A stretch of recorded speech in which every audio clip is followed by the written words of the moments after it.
Praise the lord. యేసయ్య అతి పరిశుద్ధమైన నామములో మీ అందరికీ వందనాలు. ఈ దిన లేఖన భాగము కొలొస్సీయులకు రాసిన పత్రిక 3వ అధ్యాయము 22వ వచనం.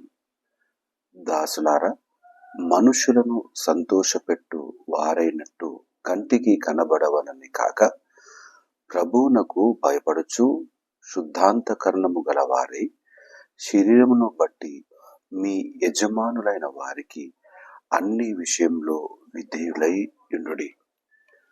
విధేయత కేవలము బయటికి కనపడదే కాకుండా అంతరంగం నుండి విధేయత చూపించే వారముగా ఉండాలి.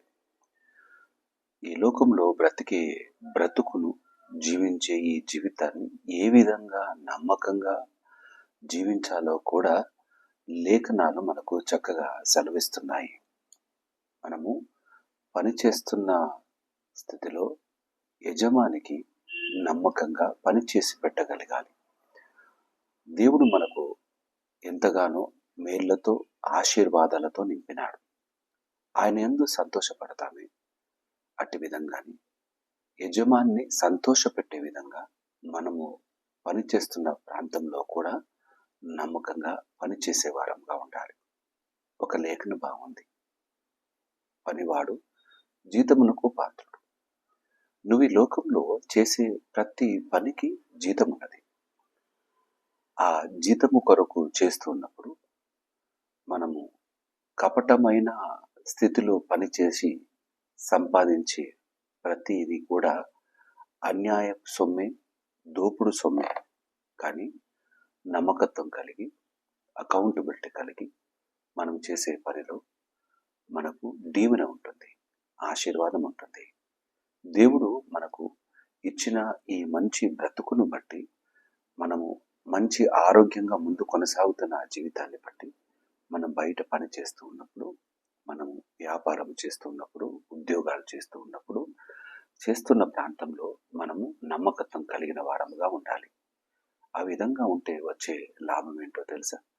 మనము చేసే నమ్మకమైన పనిని బట్టి మన నమ్మకమైన దేవుని అనేకులు గుర్తించగలుగుతారు. వారు నమ్మే దేవుడు ఇంత చక్కటి మాటలు బోధించాడు కాబట్టి ఎవరు చూసినా ఎవరు చూడకపోయినా వారు నమ్మకంగా పనిచేసేవారు అంటూ వారు మన పైన అభిమానాన్ని పెంచుకుంటారు. అయితే ఆ అభిమానము లేదా ఆ ప్రేమ ఎక్కడికి తీసుకొని వెళ్తుందంటే, మనము ఆరాధించి యేసయ్య దాకా తీసుకొని వస్తుంది. మనం ఎక్కడ ఉన్నా అకౌంటబిలిటీ కలిగిన వారంగా బ్రతుకుదామా? నమ్మకంగా జీవితాన్ని జీవిద్దామా? మనం చేసే పనిలోని సంపాదించే ప్రతి సంపాదనలో నమ్మకమైన స్థిరత్వం కలిగిన వారముగా, పాపపు సొమ్ము కాకుండా నమ్మకంగా సంపాదించుకునే వారముగా, దేవుని కొరకు బ్రతికే వారంగా ముందు కొనసాగుదాం. మనము యేసయ్యను సంతోషపెట్టినట్టు నమ్మకంగా బ్రతకడం అంటే, పాపము లేకుండా, సోమరితనము లేకుండా, నమ్మకమైన కష్టార్జితము అనుభవిస్తూ ముందు కొనసాగే జీవితంలో వెళ్తూ ఉంటే యేసయ్య మనల్ని ఇంకా ఎక్కువగా దీవించి ఆశీర్వదించగలడు. పాపపు సొమ్మును ఆయన దీవించలేడు, కానీ కష్టార్జితాన్ని దీవిస్తాడు, ఆశీర్వదిస్తాడు. 60ంతలుగా 100ంతలుగా ఫలాభివృద్ధినిస్తాడు. నువ్వు ఏ ప్రాంతంలో ఉన్నా, ఏ ప్రదేశంలో ఉన్నా, ఏ పనిలో ఉన్నా, నీవు మాత్రం నమ్మకంగా నీ యొక్క పనిని చేస్తూ ముందు కొనసాగు. దేవుడు తప్పక చక్కటి ప్రతిఫలం ఇస్తాడు. ఎందుకంటే నువ్వు మనుషులను కాకుండా దేవుణ్ణి సంతోషపెట్టే జీవితంలో ముందుకు కొనసాగుతాం అన్న మాటను జ్ఞాపకం పెట్టుకొని కొనసాగుతాం. దేవుడి చిన్ని మాటలు దీవించి ఆశీర్వదించును కాక. ఆమె తల వంచుదాం, ప్రార్థన చేసుకుందాం. మా ప్రియ యేసయ్య, మీకే వందనాలు.